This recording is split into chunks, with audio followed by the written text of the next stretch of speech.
Praise the lord. దేవునికి స్తోత్రం. ఈ ఉదయకాల సమయంలో ఒక తల్లి కుమారుని చిన్న స్టోరీ మీతో పంచుకోవాలని ఆశ కలిగి ఉన్నాను. ఒక పల్లెటూరులో ఒక తల్లి కుమారుడు జీవిస్తున్నారు. భర్త చనిపోయాడు, కొడుకే ఆధారం. తల్లి దేవుణ్ణి నమ్ముకొని యేసుక్రీస్తుని ప్రభువుని నమ్ముకొని ముందుకు సాగుతుంది. ఈ కుమారుడేమో దొంగతనాలు చేస్తూ ముందుకు వెళ్తున్నాడు. విచ్చలవిడిగా దొంగతనాలు చేస్తున్నాడు. తల్లి తన బిడ్డని అడుగుతుంది, నా కుమారుడా, నువ్వు మారు మనసు పొందుకో, రక్షణ పొందుకో, బాప్తిసం పొందుకో, దేవుని కొరకు జీవించని కుమారుడికి చెప్తుంటే కుమారుడు అవేమీ పట్టించుకోకుండా దొంగతనాలు చేస్తున్నాడు.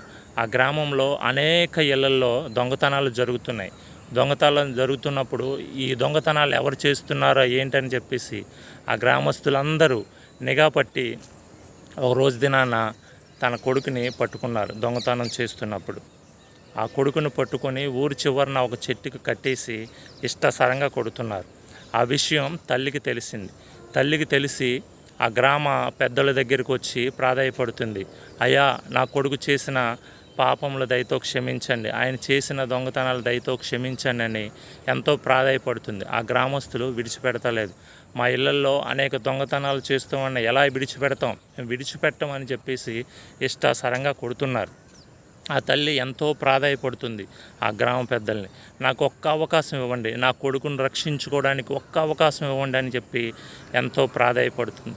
సర్లే అని ఆ గ్రామ పెద్దలందరూ, నీకు ఎదురుగుండా ఉన్న ఈ 10 ఎకరాల వరి చేను ఉదయం నుంచి సాయంకాలం వరకు ఈ పనులన్నీ కోసి కుప్ప కింద పెడితే నీ కుమారుని విడిచిపెడతామని చెప్పేసి ఆ గ్రామ పెద్దలందరూ అన్నారు. ఆ 10 ఎకరాల పొలం చాలా కష్టమైనది, ఒక్కలే చేయాలంటే. అది పని చేసిన వాళ్ళకి తెలుస్తుంది.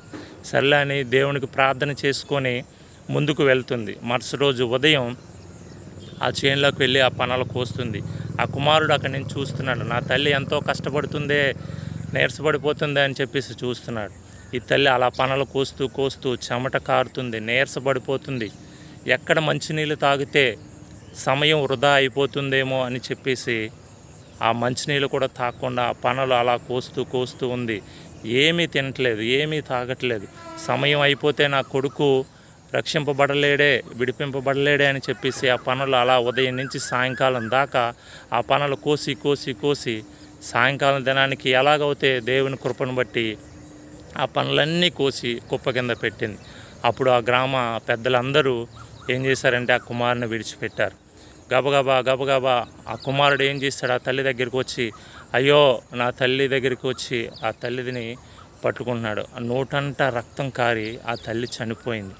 అయ్యో, నా తల్లి చనిపోయిందే, నా తల్లి చెప్పిన మాట నేను గ్రహించి వినుంటే నా తల్లి బతికుండేదని చెప్పేసి ఎంతో వేదనతో దుఃఖంతో కుమిలిపోతున్నాడు. నా తల్లి చెప్పిందే దేవుణ్ణి నమ్ముకోమని, రక్షణ పొందుకోమని, బాప్తిసం తీసుకోమని, దేవుని కొరకు బతకమని చెప్పిందే, నేను నా తల్లి మాట వినలేదే అని చెప్పేసి ఎంతో దుఃఖపడుతున్నాడు. అప్పుడు మారు మనసు పొందాడు. ఆ తల్లి చనిపోయిన తర్వాత మారు మనసు పొందాడు, రక్షణ పొందాడు, దేవుని కొరకు జీవించాడు. ఈ లోకంలో కూడా చాలామంది తల్లిదండ్రుల మాట వింటలేదు, తల్లిదండ్రులకి దూరంగా జీవిస్తున్నారు, దొంగతనాలు చేస్తూ విచ్చలవిడిగా జీవిస్తూ ముందుకు వెళ్తున్నారు. కాబట్టి దేవుని బిడ్డలారా, తల్లిదండ్రుల మాట వినండి, దేవుని కొరకు జీవించండి. ఈ లోకంలో యేసు ప్రభు కూడా మానవులందరి పాపములు క్షమించి వాళ్ళని విడిపించడానికి ఆయన ఈ లోకానికి వచ్చారు. మీరు కూడా ప్రభు కొరకు జీవించి ముందుకు సాగండి. అటువంటి విధంగా మీరు జీవించి ముందుకు సాగితే దేవుడు ఆశీర్వదిస్తాడు, దీవిస్తాడు. ఈ చిన్న స్టోరీ మీకు నచ్చినట్లయితే లైక్ చేయండి, షేర్ చేయండి, సబ్స్క్రైబ్ చేయండి.